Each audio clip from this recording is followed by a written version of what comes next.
보시면요. 이제 1장에서 민수기 이제 숫자 세는 게 많이 나오잖아요. 그래서 20세 이상 싸움에 나갈 남자들을 레위인을 빼고 숫자를 쫙 조사하고요.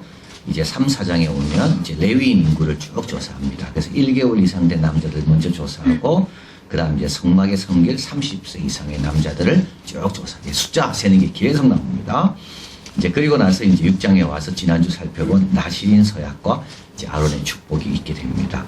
이제 오늘 본문은 뭐냐면 각 부족이 드린 예물에 대한 상세한 묘사가 있습니다. 근데 특징이 있는데요. 전 공동체가 다 함께 참여한 겁니다. 대대적이고 반복적인 기록입니다.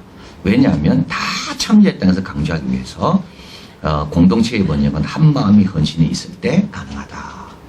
그래서 참 하나님 보시기에 심히 좋았던 것은 왜 그러냐면 오늘 본문에 있는 12지파 모두가 다 하나님 앞에 순서대로 다 들고 왔다. 이게 오늘 본문 내용입니다. 그래서 오늘 본문을 보면 이제 1절은 모든 기구를 거룩하게 하고요. 그 다음에 이제 2절에서 9절까지는 이제 우리가 읽은 겁니다. 감독된 자들이 드린 수레와 소가 나옵니다.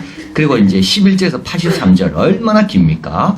족장들이 하루에, 그러니까 감독들이 하루에 한 명씩 드린 예물입니다. 그러니까 지파가 12지파이기 때문에 12일 동안 하루에 12 곱하기 5 이렇게 해서 긴 겁니다. 그러니까 하루에 첫째 날 드린 거 쭉 적고 둘째 날 드린 거 또 적고 셋째 날 드린 거 쭉 적고 그래서 12일 동안 드린 것을 다 적어서 그게 몇 절이 되는가 하면 83절까지 되는 겁니다. 그리고 이제 족장들이 감독들이죠. 드린 봉헌 예물을 요약하는 것이 84절에서 88절입니다. 얼마나 깁니까? 그죠? 예. 이렇게 길면 좋겠죠. 예. 하나님께 헌신한 사람의 명단이 이렇게 길면 좋겠죠. 그죠? 짧으면 얼마나 그렇겠습니까? 그죠? 하나님께 찾으시겠죠. 왜 이거밖에 없냐고. 예. 자, 오늘 본문이 예를 보면 1절 모세가 장막 세우기를 필하고 그것에 기름을 발라 거룩히 구별하고 또 모든 기구와 단 기구에 기름을 발라 거룩하게 구별한 날입니다. 요거는 이제 출애굽기 40장입니다. 관유를 취하여 성막과 그 안에 있는 모든 것에 발라 그것과 모든 기구를 거룩하게 하라. 그것이 거룩하리라. 그래서 하나님께서 그 말씀하셨을 때 요럴 때 이제 이것을 다 발라서 거룩하게 한 겁니다. 그리고 이제 이날 예물을 드린 겁니다. 근데 왜 출애굽기에 있고 있지 않고 여기 민수기에 있는가? 예, 이제 민수기는 이제 이동이잖아요. 이동이 중요한 거예요. 숫자를 세고 이제 이동하는 거거든요. 그래서 이제 이게 이동과 관련된 내용들이기 때문에 수레와 소를 바쳤다는 말은 뭡니까? 이거는 이제 이동에 필요하라고 드린 거기 때문에 이제 그 숫자 센 것들을 이제 민수기 여기다가 이제 넣고 있는 겁니다. 자, 3절에 그들이 여호와께 드린 예물은 덮개 있는 수레 6입니다. 소는 12입니다. 그래서 12지파인데 족장들이 있는데 족장 이 수레가 있는 덮개가 있는 이 수레는 너무 이게 비싼 거고 힘든 거라서 둘이서 합쳐서 하나를 한 겁니다. 그리고 소는 12입니다. 소는 어떻게 되는가 하면 한 족장들이 하나씩 한 겁니다. 어려우면 같이 하면 되고요.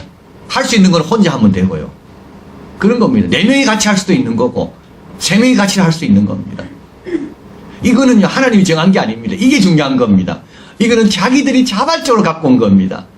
적장들이 모여가지고 의논을 한 거겠죠. 그래가지고 우리가 수레는 우리 둘이서 같이 하고 소는 우리가 감당하니까 하나씩 내자. 그래서 이건 자발적으로 가져온 겁니다. 하나님께서 모세에게 거두란 말 하신 적이 한 번도 없습니다.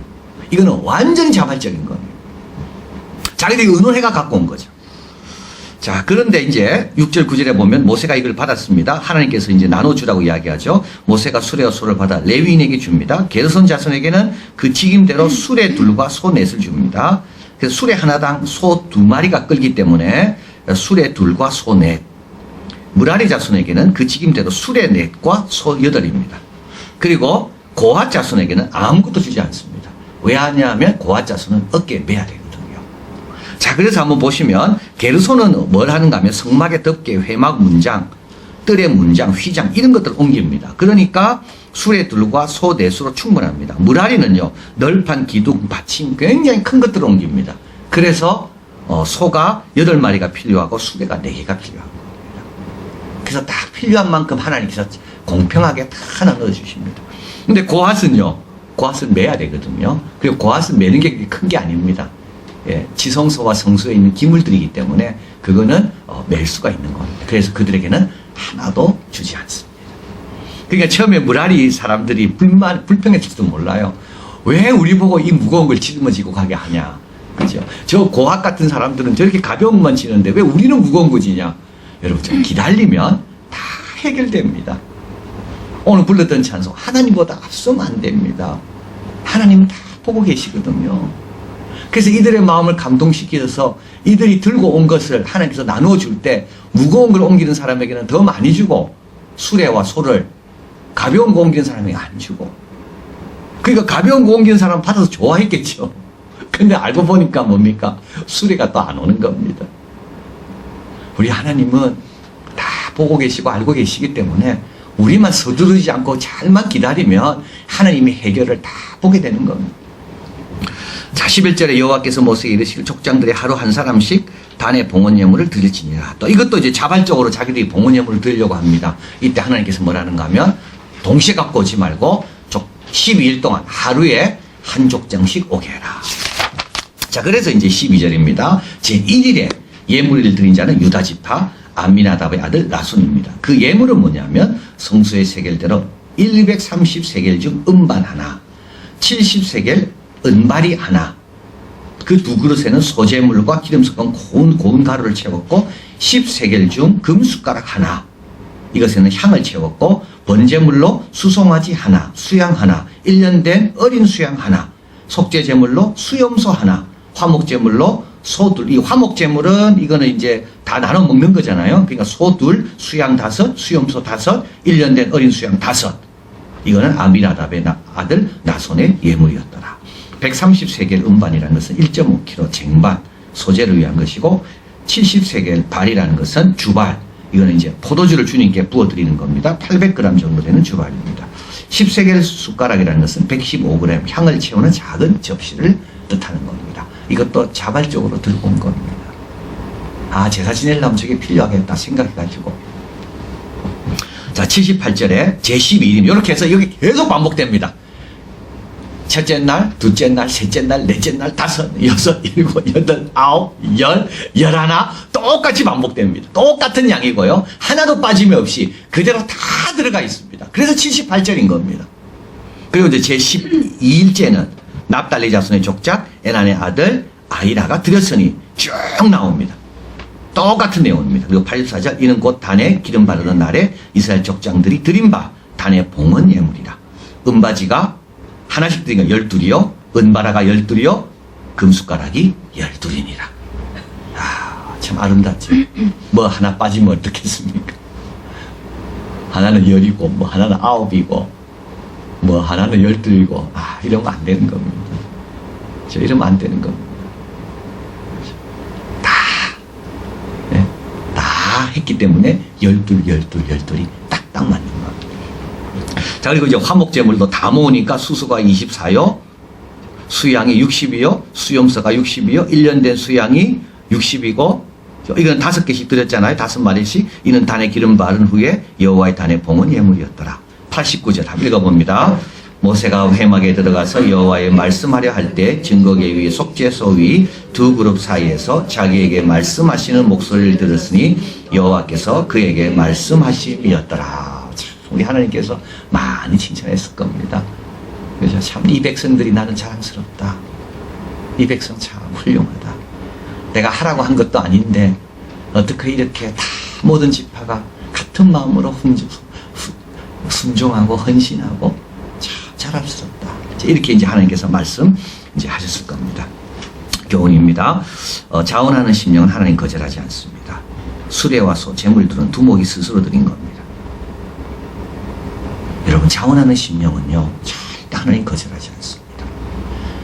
우리 예수님께서 그 300데나리온이나 되는 그 향유옥합을 깨뜨린 그 여인, 내버려 두라 그러잖아요. 여러분, 자원하는 심령은요, 계산해보면 안 맞고 때로는 어리석게도 보입니다. 꼭 그럴 필요 없어도 보입니다. 그런데요, 우리 하나님은 기뻐하십니다. 여러분, 자꾸 뭐 이해관계로 상식과 어떤 그런 걸로 자꾸 이렇게 자원하는 심령을 꺼뜨리면 안 됩니다. 그 예수님 뭐가 필요합니까? 지금 십자가 지러 가시는데. 예수님은 하나님의 축복 충분히 받은 분인데도 무슨 우리의 어떤 축복이 필요하겠습니까? 근데도 자원하는 심령이 있을 때 주님께 드리라는 겁니다. 이 여인이 나의 장사를 준비하였고 복음이 전파되는 곳마다 이 여인이 행한 일도 기억되어 기념되게 하리라. 다윗이 왜 축복받았을까요? 네. 우리가 지금 이제 시온에 가서 이제 예배를 드리는데 시편에 보면 그 시온은 보통 여부수 사람이 살던 이방인의 땅이었습니다. 근데 왜 하나님은 시온을 거처로 정했습니까? 처음부터 그 땅이 아브라함의 땅이 아닙니다. 아브라함이 물론 모리아 산에서 바친 땅입니다. 거기가. 그러나 그 땅은 다 이방인의 땅이었습니다. 그런데 왜 하나님은 시온을 택하셨을까요? 바로 다윗이 하나님을 너무 사랑하고 언약궤를 그쪽으로 모셔오고 거기에 성전을 짓고 싶어하는 그 다윗, 하나님 다윗 보고 하라는 말 한 번도 안 했습니다. 자, 여러분, 자원하는 심령을 달라고 기도해야 됩니다. 그리고 이런 마음이 생겼을 때 엎드리지 마십시오. 이런 마음이 생겼을 때는 그냥 행하면 됩니다. 그러면 절대 후회는 없습니다. 안 행하면요, 후회는 있을 겁니다. 행하면 절대 후회는 없습니다. 두 번째로, 하나님은 사명만 주지 않죠. 그 일을 감당할 수 있는 힘도 주십니다. 그러나 직임에 맞는 수레와 소를 공급하십니다. 너무 또 이렇게 나는 뭐 이렇게 남 가졌다고 가질 필요도 전혀 없습니다. 저기는 왜 소 4마리를 주고 수레 2개를 주고, 저기는 왜 소 8마리 주고 수레 4개를 주고, 우리는 뭐냐, 뭐 이러면 안 됩니다. 이거는 하나님께서 알아서 다 맡겨주시는 겁니다. 하나님 앞에 맡기면 되는 거죠. 또 우리 하나님께 드리는 것은 가볍게 여기지 않습니다. 12두목이 드린 것 모두 동일한 양으로 민수기에 다 기록되어 있습니다. 이게 하나님께 구워드리는 거라 되어 있잖아요. 그것은 하나님께서 갚으시기 위해서 정확하게 기록해 놓으신다. 너희를 위하여 예비된 나라를 상속해라. 우리 예수님께서 마태복음 25장에 지극히 작은 자에게 한 것도 다 기록하고 계십니다. 절대 헛되이 사람은 다 잊을지 몰라도 우리 하나님은 잊지 않는다. 다 맡겨두고 우리는 계속 열심히 하면 나중에 너희를 위하여 예비해둔 그 나라를 너희가 상속해라. 그래서 하나님은 여기에 다, 그래서 성경에 보면 족보 나오고 이름 나오잖아요. 왜 우리는 이런 게 나왔을까? 그냥 그 외에 몇 명이었더라 이래도 되는데, 하나님은 그 한 명 한 명이 다 소중하다는 겁니다. 이것을 우리에게 또 가르쳐줍니다. 그리고 마지막으로, 하나님은 우리 모두가 동일한 헌신, 동일한 믿음, 동일한 영광을 누리기를 원하십니다. 그래서 각 지파에 뭘 주신다고요? 똑같은 하루를 주십니다. 야, 저는 이게 너무 귀한 것 같아요. 우리에게 시간을 주신 이유는 뭘까요? 헌신하라고 주시는 겁니다. 헌신해야 영광을 받습니다.